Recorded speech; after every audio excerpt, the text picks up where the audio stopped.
Hello and welcome to Stand Up Humble. Today we're living in dark times in America. I'm bringing you a new episode. This will be episode 3. I have a wonderful guest that's coming on. We're gonna just get down to it and talk about great and wonderful things. My new guest today, his name is Ed Negu. Hi Ed, thank you for coming on today. Thank you. Thank you for having me. I appreciate it. Yes, how are you doing today? I'm doing great. Just surviving and living life in Humboldt County. Nice. Yeah. And how long have you lived in Humboldt? It's going on about 13 years now. 13 years. You're a baby.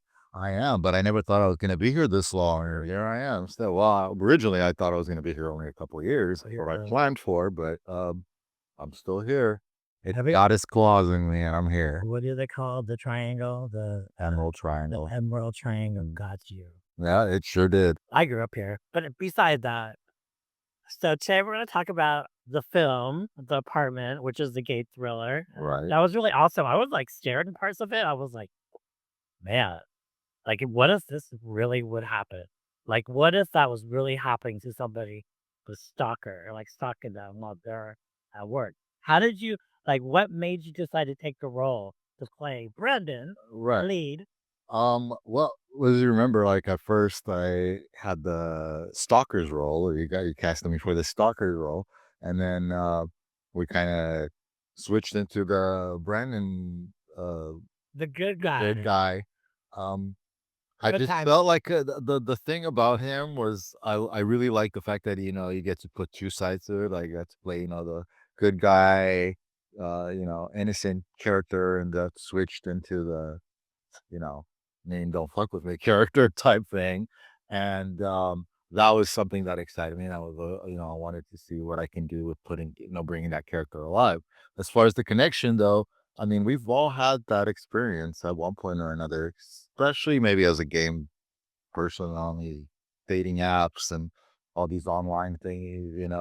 I've had it happen to me where somebody, um, mentions me by my name, or says they know where I live, they know a little information about me that they don't identify, you don't know who they are, where they're from, what's going on, gives you that uncomfortable feeling. Now, maybe not to the extent in the story, because it's a thriller part about it, but I was able to relate to it a little bit. So I think most viewers were able to relate with that. Like, I've had that happen to me, as that feeling of like you're being watched and followed, or whatever the case may be.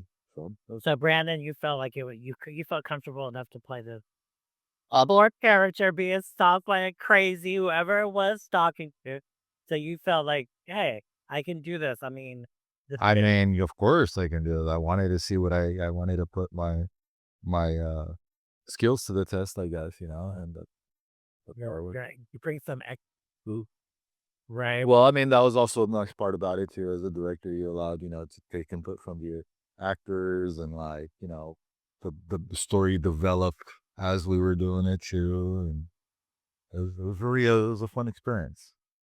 It's a So it's good to be able to work with your actors, right? I'm sure. I mean, it makes you as a director be able to be like, okay, yeah, that'll work. The little emphasis that you did, Right. it worked. And I appreciate the opportunity. I mean, it's been a minute since I've done this stuff before, and Yeah. it was just fun to get to experience it again. And in a place like Humboldt, which I had no idea that you could film anything out. I mean, yeah, you could bring studios up there, do whatever, but the fact that you have your own recording studios out here and everything, that's really awesome. So, Who was thinking of Redwood? right? All those recording studios, you could get I'm the red Courtney. yes. You don't have to be in Los Angeles. Nope. You could be in Eureka.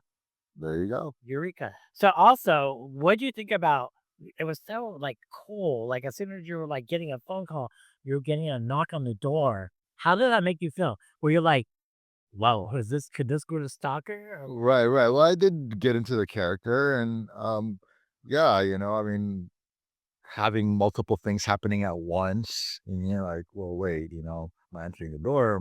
The phone's ringing, and like I got somebody on hold with the answering service, and like somebody watching me out the window is just kind of like spun me around a little bit. And I think we've all kind of been in that situation We before as different. well. We're Yeah, all there. yeah, yeah. So it felt very realistic. I guess also the fact that you had the set in an actual apartment, when you got to have more of that realistic feel rather than, a made up studio, a made up set, trying to pretend things were there. It was really actually happening. So We were in an apartment. yeah, we're in an apartment. And things were happening outside. It had a very natural feel to it, and it let me feel as comfortable as possible, bring that character to life, yet be as realistic and as raw as possible. Good. I'm glad you felt that way. I mean, that's the whole thing about making the actor feel comfortable. They can feel good. Well, Getting, like you said, get in the character. yep, yep. I play Brandon and make you get in character. Then you get another person coming knocking at the door, the UPS person, as you're trying to like lights are flickering, right? So all these like things that are happening, like thriller. But How were you feeling that? I mean, this was fun. It was fun displaying, oh my God, I'm being stalked. What's happening? Feel, and then how it kind of raises into like, okay, well, let's turn that around and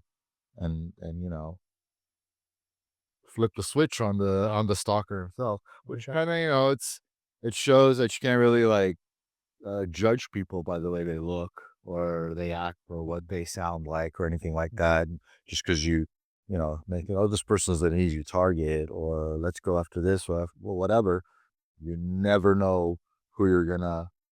also you would have to really think quickly because if there was really a stalker, you would have to make sure you were thinking quickly. Right, right, exactly. Think quickly, and just put a stop to it. Now, I can't say that in real life I would, switch into the crazy character that I switched at the end, but like I said, you never really know what that person's gonna be like at the end. But who knows?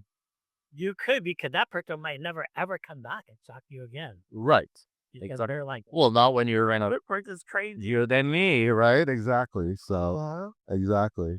I mean, you just look good. I mean, like towards the ending part, like you were just like this little yuppie, work from home, computer, answering service type guy to changing into this like gross, like creature by painting on your Any character, huh? don't mess with me. No, not really. Still not messing me. It's in my blood. How did you like that part of the transformation? I mean, I think that was my favorite part of it.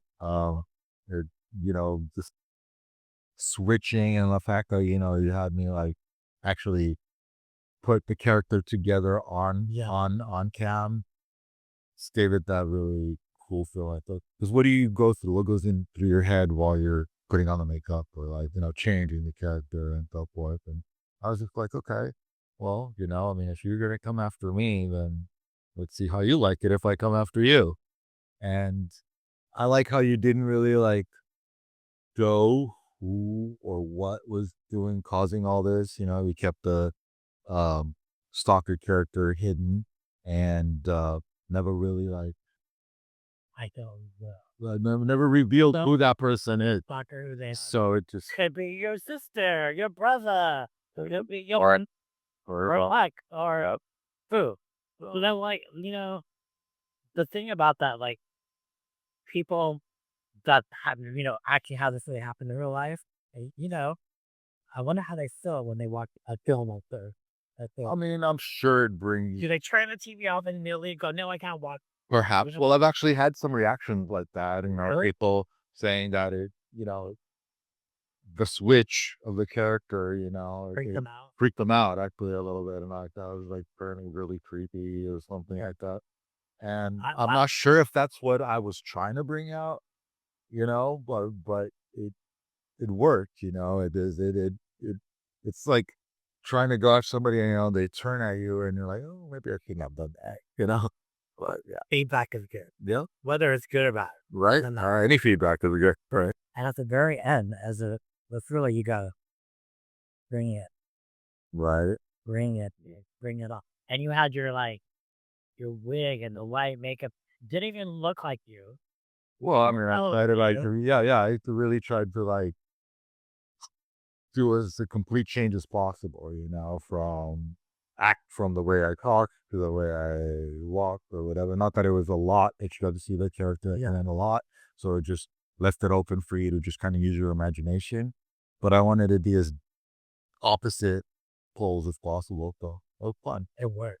It worked. Thank you. We could just Thank you for the opportunity. welcome. I would love to work with you again. And so, what brings us to the fact that you done other things? You done other movies? Well, I mean, So, nothing like that. I mean, I've done a lot of things in LA as I started with acting in high school, but of course it was all uh, stage performances. Um, my first performance I remember I ever did was Fire at the Penzance, yeah. and like 10th grade, I think there was, and then just started from there, doing other stage performances, being trying to get involved in all the different things going on in the community and so forth. And actually, I even got to be behind camera. I did the commercial thing for Dangerous Minds, where I got to meet With the Dangerous Minds was Michelle. Michelle Pfeiffer. Yep, Yeah, I you got to said meet. she was nice. She was, Yeah. and but it was she was just on set, wasn't in the part that we were doing. It was Delenn Johnson, the actual character that she was playing.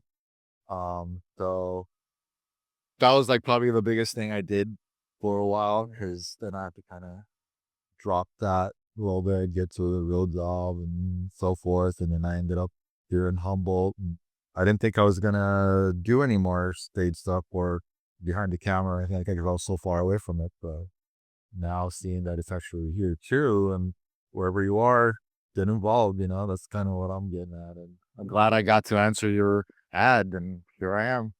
You never know. You never know. You're a little humble, Eureka. There's a lot of stuff A going lot on of things here. happen behind the curtain, right? Yeah, I mean, tons of stuff. There's like beer, Yes, there's yes. So the concert. and I love getting involved in Yeah, things, whatever, maybe from production to yeah. just community events, whatever it is. So it's a fun experience, Yeah. definitely. So I mean, you had that kid always something that you liked to do, Oh yeah, and you're gay. yes, You're here I am out right. now. Yeah, So how was it playing the gay character of Brandon? I mean, it was a little different. I mean, it's not like probably how I am every day, Right. but it was nice to trying a different persona and everything. And I also like how you went from that character to one that I don't know is the character I turned into gay as well. Is it my second personality? I mean, like Someone else. maybe someone else. I mean, like exactly. I got to try both sides of the. Or are you a creature or an alien? Oh no, Oh, I'm never gonna tell you. I'm never gonna tell you. ever? So yeah, I think it, we're gonna. just it was a fun experience, and like what I got out of it is like you can't really judge people by the way they look, though, or the way they act or anything like that. You never know. We're all human. We treat everybody the same, I guess, because it could all bite you in the ass someday. So And being on that note, how do you feel about what's happening today in the world? About the whole like, the administration and the chief, okay, so I wanna write, you know, trans people, I wanna take gay rights, I wanna do this. I mean, I'm not very political. I don't really get involved in that, but I mean, what's going on? I mean, our president today seems quite childish doing this. I You agree. know, I could I mean, I really it's like you can't just give somebody something and then take it away like that, like giving, rights or freedom to somebody, or trying to feed somebody, or waiter come and give you your food. They're like, oh no, kidding, I wasn't giving you that. It's like, not good. please, like, what is it solve? We're supposed to be getting forward. We're supposed to move on forward in our humanity and uniting and being loving one another and so forth. And it's just like taking a step back, I think. And uh, all I can say is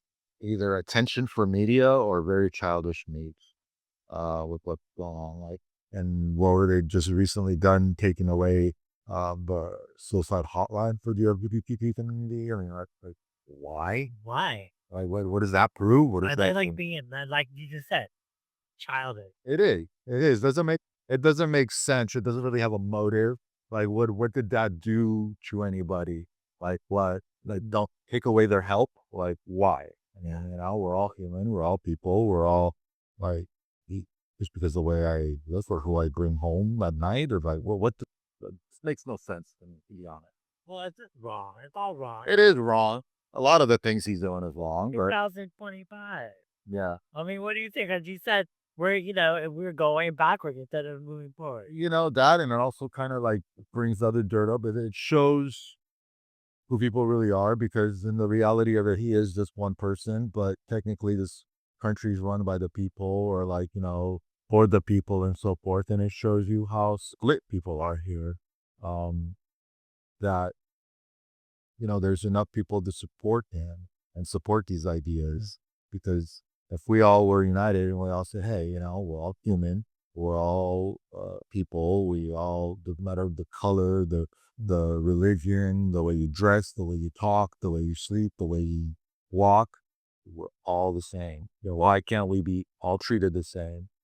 Have, same rules, same, not favored anybody and so forth. We all bleed red, right? We all bleed Red. red. Red.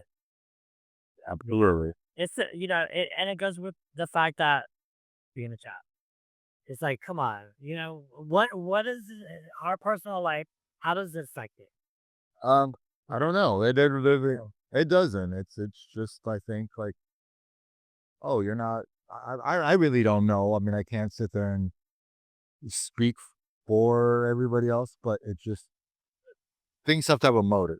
Exactly. Okay, whatever they did with immigration and everything, I think it's kind of stupid building the wall and all this stuff, and then again another childish move. Now you want to control something, you want to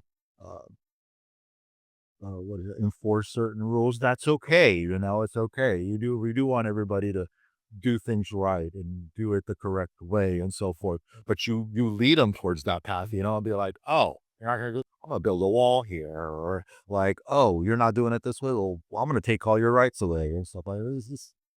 That's not the way you run the country. It's not the way you. Oh, Barnett, I think he's a puppet himself. So I mean, Well, what is the word you were saying? He wants to be a king? No, not my king. not my king. Right? It's not my king. You would not be my king. Yeah, no, I don't even think it's that. Most of the time, I think it's just he wants the attention. Media. Yeah, the media, the attention, And they're giving it to him, and that's the thing. They shouldn't be giving it to him. But here we go again. That's why we're here today. Being able to feel and being able to come on and be able to talk about, being Well, that's the point of a free country, right? Being able to express yourself how you want. As long as you're not hurting others, as long as you're not, taking things away from others, what is wrong with you expressing yourself or being who you are, dressing how you want, talking how you want, whatever, I mean, for crying out loud, there's people that want to consider themselves aliens. They want to I mean, by all means, sure, if God blows your bubble, do it. As long as it's not hurting me, as long as your, you know, actions are not disturbing my everyday life, I don't care the way you talk and walk and do all that. And some people get offended by that just as somebody, well, you know what? We are the melting pot. That's where we started as in the country, right? We got people from all races, all colors, all beliefs, all kinds of different background that live together as one. So we should be as one. We should stop there like, well, he sounds like this or he looks like that. That's annoying me. I'm like, well, don't be annoyed, man. I mean, like, what makes you think that that person's not annoyed by your actions? They kind of we need to all grow up and just love one another. So what it really is. That keep loving me. That's the scope of Don't everything. believe in that. People just don't, won't ever let that happen. They won't even, if it's too good for them, they want to always try to like make it like knock it down and have barriers and Well, tear other people down. that's tyranny. That's what it is. I mean, but also when you try something for so long and you see you're not getting a result, I think people tend to back down. And that's why things are happening more than this because everybody's just afraid to talk. Because, I mean, we don't know how they're feeling. We don't want to cause this. We don't want to cause that. But I think if you don't address it, it's never going to be, well, the other party may not be aware of what the cause is happening. So it's speak up for your rights. We are all one people. We should unite.